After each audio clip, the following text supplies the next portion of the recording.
We're in Lubec. It's the easternmost town in Maine and also one of the places most affected by today's storm.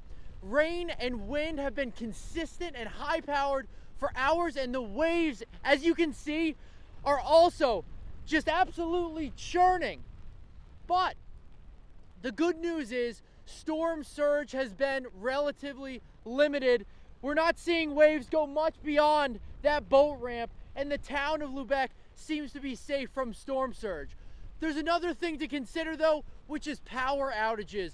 Versant reporting several widespread power outages throughout the region, largely due to downed trees, and the local officials who told me about these downed trees also say it's important that during this storm, if you can, you should stay at home. In Lubec, Donovan, Lynch, News Center, Maine.